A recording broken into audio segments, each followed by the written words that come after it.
Good evening and welcome to African Voices platform on Sheffield Live TV and radio. My name is Shua Chihana, your host today. I've got an amazing guest. We've got Pastor Andrew, who is not just a pastor, he's also an author and works in the construction industry. He's graced Sheffield in more recent times, and we're just getting to know him. So it's Black History Month, but it's also the month that Uganda celebrates its independence. So we'll be talking to Pastor Andrew about that. Welcome to African Voices platform, Pastor Andrew Bukenya. Thank you very much for welcoming me as well. Good evening, everyone. It's a pleasure to be here, and I look forward to a very nice engagement with yourselves.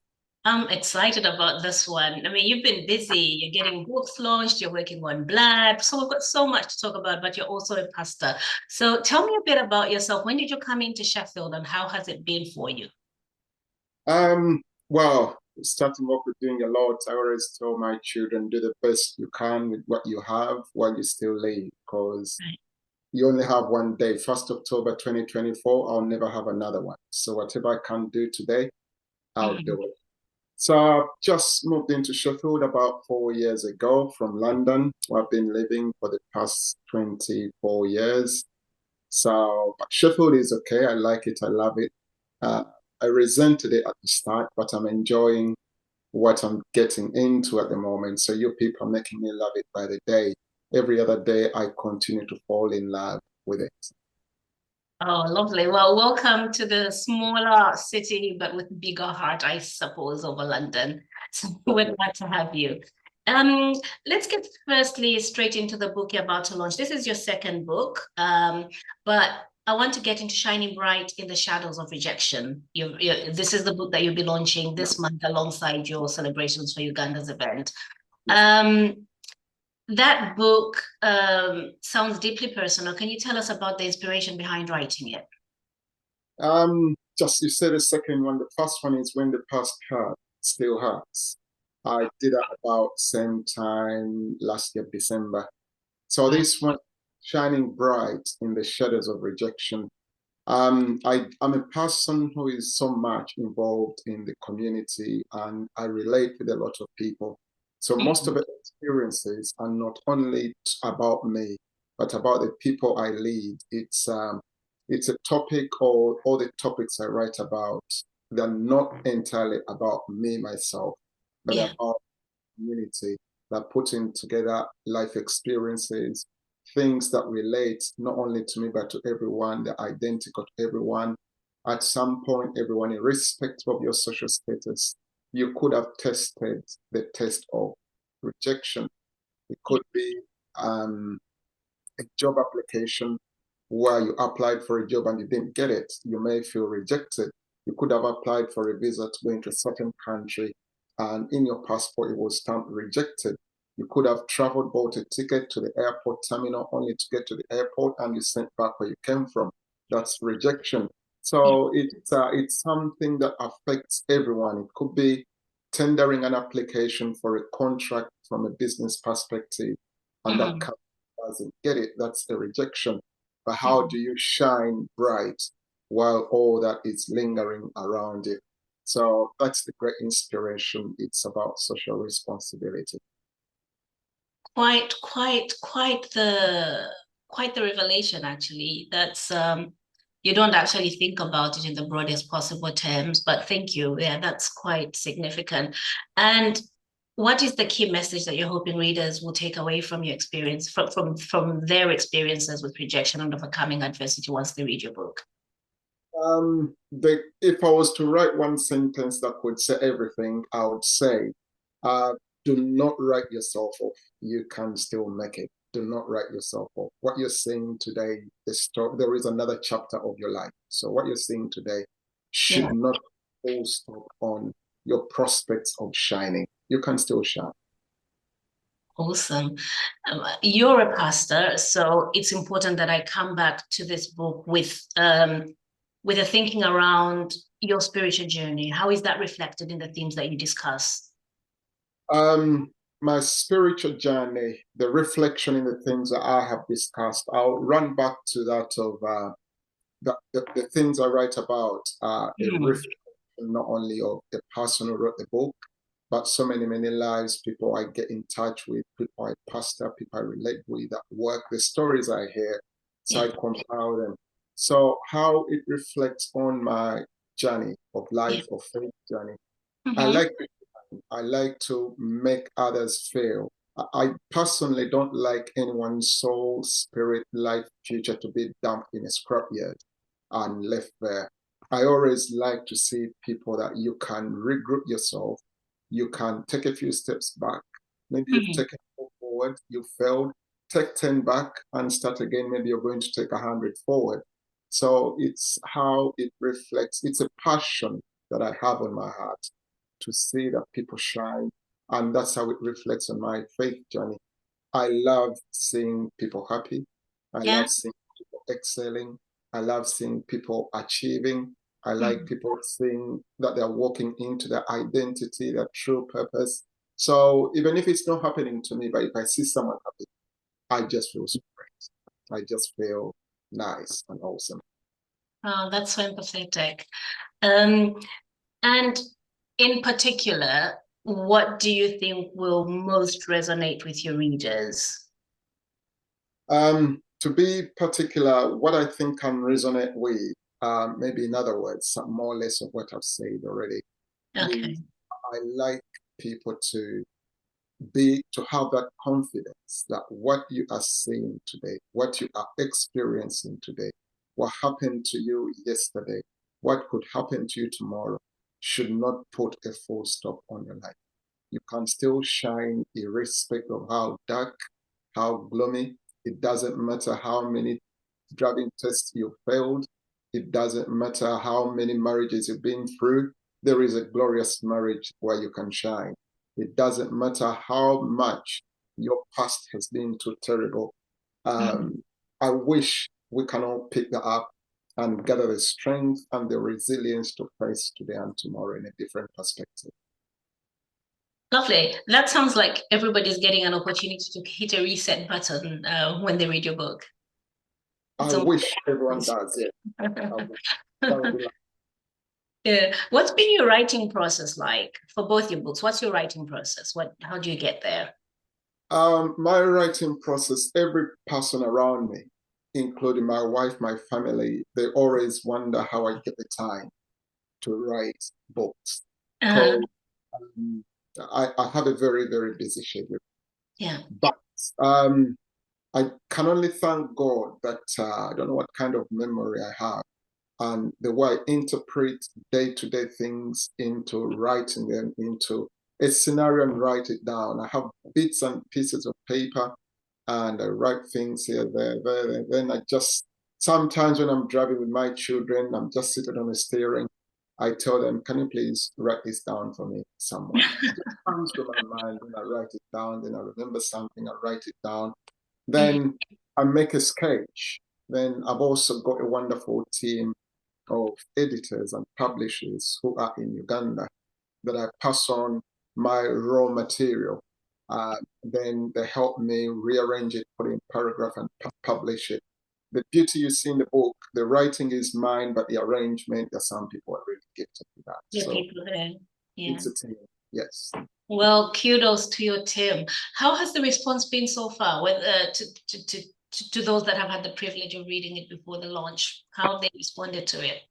I think um, you'll be the best person to answer that because not many have read it. It's only you and the person who read the foreword to it. So Right. I maybe can say, I can say that my reflection on the reset button, I mm, think that I felt encouraged. Of course, I haven't read the whole thing in its entirety, but what I have read made me think I'm as good as the next person, mm, and I spend too much time dwelling on what mm, hasn't worked. yeah, And I should be allowing myself the moment to just reset and yeah. look forward. So yeah, that's what I think it did for me. Good. Pleased to hear that. And I'm very sure as you carry on reading, because when we read, you'll be surprised if you read it yesterday, Mhm. that perception you got. If you read it again today, it's going to be another perception you got. If you read it Wow. tomorrow, so it's the mind is always refreshing, different revelation. same words, same books, but every day the revelation can be very different. However, I've put it on social media, and people are looking forward to get it just by the title, because I really think when it comes to writing books, the title is very, very important. Some people buy the books, they don't even read it, but that title has sent a message, like the one I wrote before, When the Past Hurts, Still Hurts. Some people have bought the book just by reading the title. It's quite intriguing to look at it. So even when I'm with my authors, they tend to suggest different titles. I tell them, please, this is natural. This is what I feel. Just leave it as it is. Leave it as it is. Okay. Your poor editors, though. Yeah. Sometimes they say the title is too long, but then I tell them, just leave it as it is. This is what I'm feeling. This is what's resonating. Yeah. Yeah. So you're going to be launching this book as you celebrate Uganda's independence here in Sheffield, and that's going to be at the Aberthon Center. What date is that, and what does it mean to you to have this launch of the book coincide with a historic moment for Uganda? It's quite. It's only 2 weeks away, and I'm starting to feel, the nerves that their time is running quick, much as we're trying to put everything together. And actually, let me take this opportunity to officially invite you, please, if you have the time, come and be with us on the 12th. It would be lovely.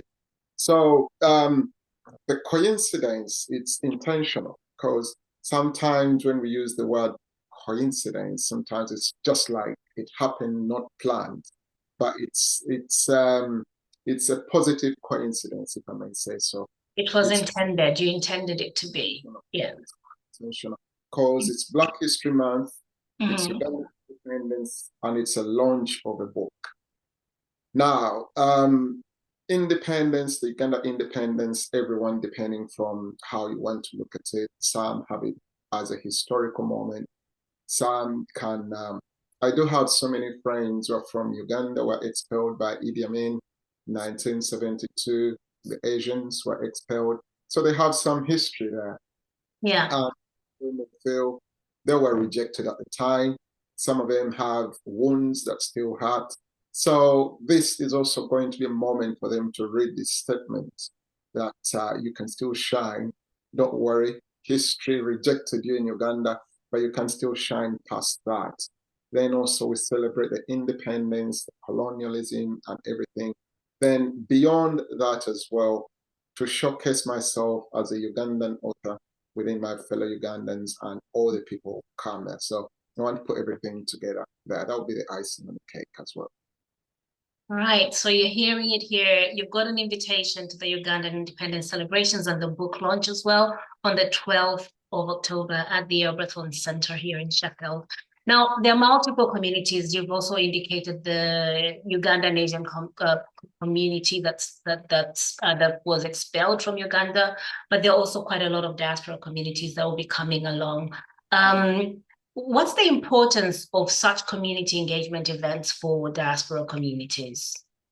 One of the most important things I really love to build and I look forward to is life sometimes can be so busy that the culture I come from in Uganda, when I first came into this country, that's why I found that you can live in between 2 houses and you don't know your neighbor on your left and you don't know your neighbor on the right. It's just there. And that doesn't work and it doesn't sit well with me up to today. So I love community and I love people to know each other. I love, especially now as well, something I need to incorporate in. We have so many students, so I know 5 students who came from Uganda to start the University of Leicester. So this will be a moment for them to be inducted, to assimilate into the community. Those who have always lived in Sheffield, they've just worked family and that's it. We want to spread the word out. We want people to come out of our houses. Let's come together, let's celebrate each other, know each other, connect, engage, network, showcase what's there. I've tried to reach out to, all Ugandans here who have businesses, who want to showcase anything. Please let me know. And, this will be a platform for you for the wider community to know you are here, to know what you're doing. You could be owning caking business, a tailoring business, whatever it is. Come out and spread word, and we showcase what we are doing in the community as well. So it's a means of publicity as well. And uplifting each other, right? It's where you lift each other up as a community, I think. By all means, yeah. Brilliant. So a very last question around independence, so we can get more into some more things that you'll be doing during Black History Month. When you're thinking about Uganda's journey to independence, every country has its unique story, but what are the lessons, what are the teachable things that people should know? Maybe about unity, resilience. What's your Uganda story when it comes to independence? The Uganda story when it comes to independence, I would shy a little bit away to that. But what I can say is it was a good thing for us to gain independence and become independent and start. You know, my daughter's just gone to university and she feels so great being 18. She feels so great being independent. Congratulations. Great, thank you. She feels great that she has her own room, she buys her own food, she cooks, she comes in, she goes. So there is that big positivity about being independent and start doing as you want things to be done, embracing your culture, your norms, your belief systems, as opposed to running on something that has been pushed on you or something you feel you're not comfortable with or something you feel it's eroding away your identity, taking away your culture, taking away everything. And you take a few steps back and realign yourself into who you are. So I think Uganda independence gives Uganda as a country an opportunity to run things as they want them to be run, to run a cultural system, do their kingdom businesses, different kingdoms, different languages. Because sometimes we get lost and we lose our own identities. We lose our own languages. We lose our own values and systems. But this is a moment when we stop and reflect back on who we are as Ugandans and as a country, as opposed to not everything that was brought in from colonialism is bad, but then sometimes culture, values, belief systems get eroded. That's what I can say about independence, and I look forward to learning more about it. I have to say, I have had the privilege of visiting Uganda, and I can genuinely draw parallels between the joy I felt there and the joy and cultural height, if you will, of what I experienced in Zambia. And I I feel like there's something about Uganda and its celebration of the arts as well that should be heralded a bit more. I was immersed, maybe because I was in the cultural district. So I really do want to go back just on account of that. I really enjoyed myself in your country. We've set up a lot of culture dances on the 12th of October as well. All And right. maybe we'll get to that at some point as we delve into the interview we had this morning. Maybe I'll speak about that at some point. Brilliant, lovely. In case you're just joining us, we're speaking to Pastor Andrew Bukenya, who is an author, works in the construction industry, a leading voice in asking the Black community to donate blood. And we'll be talking a little bit about that towards the end of the show. But for now, for Black History Month, Pastor Andrew, you've also collaborated with the Showroom Cinema, and you will be broadcasting The Last King of Scotland.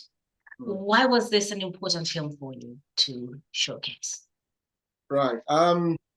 When I engaged with the Showroom Cinema in Sheffield, they had a different voting on a different movie to be screened. Then they were open-minded to my suggestion to showcase this one. Why? The reason is everywhere I've been, not everywhere, but the biggest, if I've been to 10 places, 8 places I've been to, as soon as I say I'm from Uganda, most people will already say, oh, Idi Amin. So there is a way everywhere I've been, I don't know to different fellow Ugandans, but where I've been, if I've been to 10 places, to the 8 places I've been, and I say I'm from Uganda, oh, Idi Amin, last king of Scotland. So it tends to resonate. It's part of a thread or a fabric that goes with the identity of Uganda. Mm. So when I spoke to Showroom Cinema, I thought that this would really be a good moment for us to showcase this movie. And it was acted again. Idi Amin referred to himself as the last king of Scotland. Yeah. So Scotland is in the United Kingdom. Black history is in the United Kingdom. Idi Amin was in Uganda. I'm Ugandan. So I thought maybe we pull this thread and bring it into the cinema and we showcase this movie because it can relate and it can showcase a lot of history. It's a nice movie. It's great. It's got a lot of history. It's Black History Month. It's a black movie acted by some people there. So I think it's a good thing to run at this time. And again, it's just after Uganda independence because Uganda independence is on the 9th of October, but it's a celebration season. So I thought we can bring the build into the cinemas in Sheffield as well at such a time. I like how you wove that into. So Zambia is also celebrating in its independence this month on the 24th of October.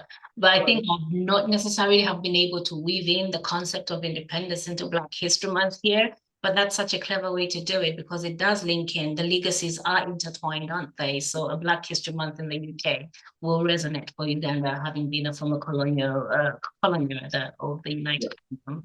Yeah. That's like I agree. Yeah. Now, so when is that film showing actually? We haven't said the date there. It's going to be on the 19th of October, 2024, Showroom Cinema in Sheffield. It's going to be, I think the tickets are £5, community tickets. Then I think the rest of the public is £10. It's going to be around 4 p.m.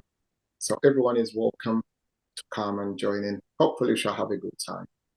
Okay, so if you're watching this, you will watch as well. In the previous episode, we were speaking to Chindi, who is the community organizer of the Showroom Cinema. There's quite a lengthy program that the Showroom Cinema has put together for Black History Month. So if you go to the Showroom Cinema website, and yeah, check all that program out. Chimdi has put together in partnership with quite a lot of people around the city, but Chimdi has been leading on this. She has generated quite a good program that you should all be looking out for.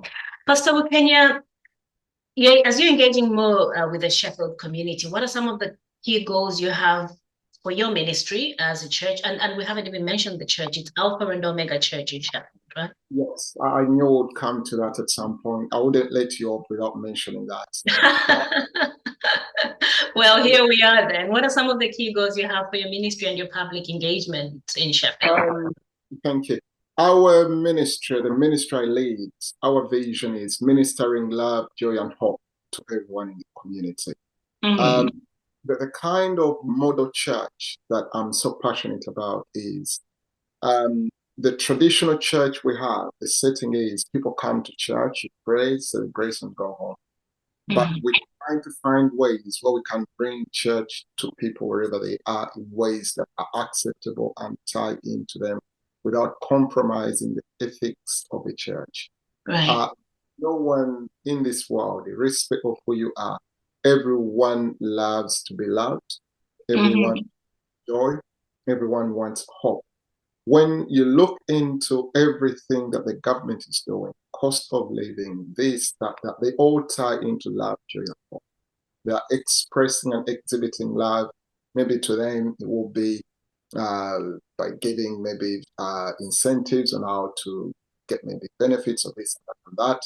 But benefits without love, money without love, you can have it all, but if you don't have your spiritual life will cater for, everything becomes meaningless. So we try to minister to that part of a human being in the best way possible to make people feel loved, to create that element of joy, to make people feel there is still hope. You can still make it irrespective of where you are, where you have been. And church as well, I will speak about this maybe on independence, but I can just shed a bit of light about it. The football history. Football started from churches when men after church started to stay together. And that's how I think Sheffield, which is one of the oldest football clubs, I think the very first football club I've actually been there for, yeah, it was in Sheffield. The first memorable, I think, recorded Yeah. football. Yeah. But when you look into the history of football, most of these Mm. football clubs were church football clubs. All That's what right. Okay.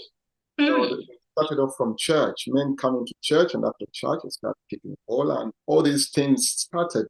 You do your research about history of football, and look where football is. But if you look back, it all started from church. So I really think one of our goals is to reach out to people, show them love. We go to to elderly care homes. We take the traditional drums to them. We play traditional music. We And when we open say traditional, we're saying traditional Ugandan or traditional African drums, not necessarily traditional from Asia. There's a type of drum, isn't it? Yeah. yes, African drumming, I would say. Good. And they love, some of them have lived 80, 90 years. When you go to them, when you reach out to them as a church community, they've never held in their hands a drum made from a cow skin. It sounds, they feel good. You see that you've created a moment of, they've lived so long, but there is that moment they've always missed for the past 88 years they've been alive. They've never held an African traditional drum in their hands and taken a That's picture. beautiful. So it could be a short-lived moment, but you don't know how far that memory goes. It's profound. It's definitely profound. I can only imagine. Yeah. But Sandra, thinking of, I'm looking at the African communities in Sheffield, and maybe more broadly, when I say African, I mean the diaspora in its entirety. So it could be Black Americans, so whatever, whoever identifies as African or heritage of Africa. What is the role of faith leaders like yourself and cultural leaders in fostering unity in this country? How does that work? What do you see the role being there? Faith and culture. Faith leaders, obviously, I'll put the two hats on, faith and culture at the same time, because Okay, yeah. irrespective of, if I'll give you an example, uh, in Uganda, there's been a Catholic priest, is called Father Grimes, who lived in Uganda many, many years ago and came back to Liverpool. But when he was still a head teacher in Uganda, opted to be buried in Uganda. So he was repatriated back to Uganda a few weeks ago. But when he was in Uganda, he was a faith-based Catholic missionary, but still an Englishman who brought a bit of English ways into the school, and people used to do things like that. So me as well, being a faith-based person, I'm still a culture person. So I would like not to lose any of it too along the way. I still want to remain promoting who I am, my identity, my culture, as well as, promoting faith. So in the community, we love to do faith, but we also love to do the culture aspect as well without leaving it behind. I'm Black, I'm Ugandan, proud of it, and I won't leave that behind. But then again, I also remain and maintain the dignity and ethics of being a spiritual leader. And I would like to call out the community that we are in to embrace these two disciplines and etiquettes of social responsibility. In our church, we have the African Music, Dance, and Drama Group, and we do go out. Some communities do invite us, like at the launching, we do the African drumming, we welcome the mayor at Interchange in Sheffield, where drumming, she actually danced with us. So it's a bit of both. You don't need to leave one behind, you need to push the two together. That's why actually you find that it's a church that is behind organizing an Independence Day. That's why you would say, what has church got to do with this? The church is organizing community events. Some people don't understand it, but I personally do understand what I'm doing. Faith and culture go together. They do go together. I think I entirely agree. I practice both, and I think I'm most comfortable being both. And I don't want, it's not one or the other for me. It's who I am inherently, and I think how I present myself to the world, how my relationships work, are based on my faith as well as my cultural background. Now, just one last question around the independence festivities. What should people actually expect outside of the drumming, outside of your book launch? What should they look forward to discovering about Uganda, culturally speaking? It's I would like to make it wider, not only discovering about Uganda, though it's the key thing, but I would like the Ugandans in Sheffield or Manchester, whoever is going to come from, wherever you're going to come from. I like Ugandans to walk away with connecting and engaging and networking with everyone that could be around. I want Ugandans to be together from this independence. I want people to add into that phone book at least 10 extra numbers from the Ugandan. You know, if your phone had 20 contacts from Uganda, I want you to walk out with 50 more and met more so that we know we are not alone in a foreign land. And if people can take away that brotherhood and sisterhood, if people can know where to find what they may need as a Ugandan, if people can know if I need going to the wedding, a traditional wedding, where is my community, where do I belong, who is going to come to attend, that assimilation, that connection of networking. And beyond that as well, I like all Ugandans to know that the community of Sheffield has so many grassroots organizations that are out there to help us to, because sometimes we may not know, sometimes we may know, but we are too scared to connect. So I want Ugandans to walk out feeling a sense of belonging, feeling that they are loved, feeling that there are organizations, charity organizations, community organizations, CICs, people like you, the way you make me feel as well. I feel great, I feel loved, I feel respected, I feel honored. So I want someone else to share the joy I'm sharing now of receiving that text, Pastor Andrew, can you come for an interview? It's good. I want people to walk out with your contacts. I want it's quite broad. And I also want the public services to come. We've invited as many as we can. South Yorkshire Police, we've invited mortgage advisors, we've invited so many service providers, neighborhood teams, policing teams. I want them also to meet us, to know us, understand us, hear from us, customize maybe their services to our needs, strike a balance here and there, build rapport all over the community. So I want Ugandans to walk away feeling, yes, we belong somewhere, someone knows we are here. That's a brilliant one. And here I was in my very simple-minded way thinking, oh, he's going to tell me the food. People should look forward to. Yeah, I tried to stay away from that because this time round, last year, we spent about £5,000 of food alone, preparing a full traditional tropical meal for everyone to eat and have their fill. But we're running on a very tight budget this time round, so we may deviate from a full culture Ugandan meal, but we're doing the best we can. Miracles happen. Well, there's still food, right? There's still food. There's still going to be food in some way. There will be food. There will be food, but it may not be like as it was last time. But there will be food. There will be food. It's going to be a long day. Did I say when we start? We want to start around 12 o'clock. We want exhibitors to come around 11 in the morning, set up their tables, stores, and everything. It's going to be freelance at that point. Then at some point, we'll all sit down and start listening to what everyone else has to say. Brilliant. Pastor Andrew, something quite significant that I've picked up on in seeing some of your resources for your church is that you're encouraging Black people to donate blood, and you're coming to it from a certain perspective. I think, is it leukemia or what is it? Could you talk us through that and why you need more Black people to show up?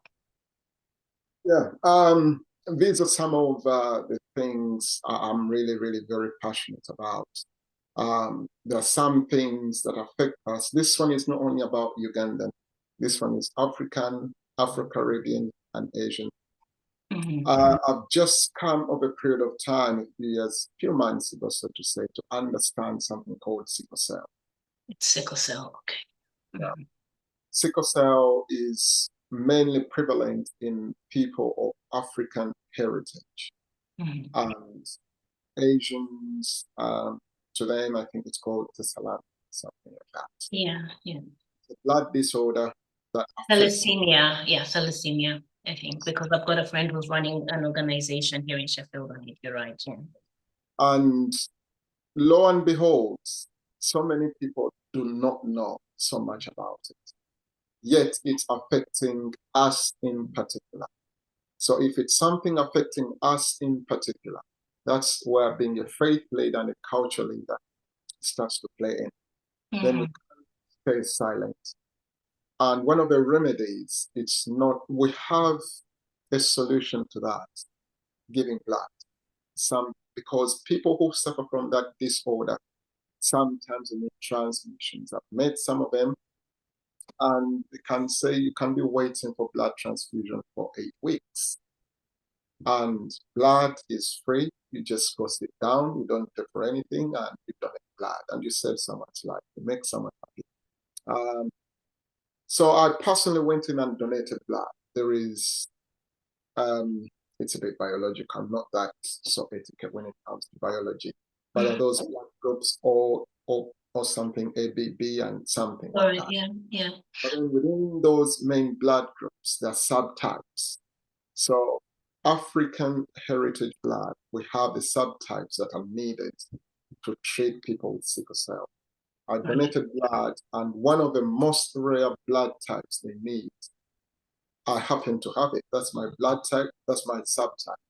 I felt so good, and I spoke to NHS BT, blood transplant something. And when you look into the results of blood donation, if let's say this is from me, it's not statistically correct, but it's a representation of what I'm trying to say. Right. If let's say there are 100 liters of blood in the blood bank, maybe 10 liters are from black donors, 90% are from white people or people from other ethnicities. Right. Yes, that 90% is not going to help people who are suffering from sickle cell or this. The people who can help are us. So that's why I incorporated NHS to come. And on the 12th of October, if you want, you're going to leave a place when you know what your blood type is. You'll be able to register for blood donation, and you'll be able to set up an appointment for you. I have a desire to get at least 300 people to become blood donors. When I donated blood, I think I did it on a Monday, and it's quite interesting. Have you ever tracked a parcel when you've ordered a parcel? Yeah. NHS is so nice that you see where your blood is. You can really? Yeah, so you donate today, then you download an app, then you see your blood has gone to Manchester, your blood is being tested, and your blood is this way. Then my blood ended up at St. Thomas Hospital in London, same week, because it was needed. And I don't know who it helped, but I feel so good that someone out there in the world, someone I'll never meet, someone I'll never know, probably they were saved by the few pints of blood that I gave. So I would call upon us all, people or Black people, African ethnicities, to come out and give that help out, because this disorder is in us, with us, and it's us that can help. And helping doesn't cost. You don't need to buy anything. All you need is an injection and take out some blood out of you. And I've already booked my second donation. You've booked your second donation. Yeah, great. Now, this is quite an important appeal. I think we hear a lot about the Black community needing blood, but we've got very few donors. If you can't make it to Pastor Andrew's event on the 12th of October, I would suggest you go onto the NHS website and see what the options are and make an informed decision. But this is quite important. The Black community does need to be contributing blood. Several appeals around. And if you could support Pastor Andrew's call, that would be great. So just as a reminder, I've been speaking to Pastor Andrew Bukenya of Alpha and Omega Church, who is currently leading on some events around Uganda's independence, as well as Black History Month that will take place here in Sheffield. And also he's an author. We've just been talking about his book. So he'll tell us at the end of the show where you can actually buy the book, because he hasn't told us that. As well, we have reopened calls for radio shows. So as you may or may not be aware, but we have been given a license by Ofcom to have our own radio station. So we will probably still have a show in Sheffield Live Radio, but we've now got our own radio station, which we're hoping to launch at the end of this year. And we'll be inducting some people on the 3rd of October. If you would like to present or submit a proposal, go to africanvoicesplatform.org, and right on the homepage there's a form for you that you can fill in, and then we'll be looking at your proposal. We'll welcome any type of show. Just be conscious, we don't encourage explicitity. You have to be compliant in the way of Ofcom regulations. But other than that, we welcome shows in any African languages. We're encouraging people who want to host talk shows, music, to come and join us on African Voices platform. So currently we're doing a big recruitment drive. Thank you so much. So Pastor Andrew Bukenya, it's been lovely having you. Any last words for our audiences? Yes, before the last word, may I also ask you to come on the 12th of October, then you address all about this African Voices platform. Maybe there could be people that may like to connect and engage with you. So it's a thought for you to take away. And I will also get some more information about it, and I can always tell people wherever we go. One last thing I can say, please, let's look out for one another. Together, everyone achieves more. The more we are together, the more we are in unity, the better we come. Let us stand together as a community at large, and as a community from Uganda, Africa, whatever keeps us together. Please don't be alone, don't suffer alone. Shout out, help is there, and we shall shine better.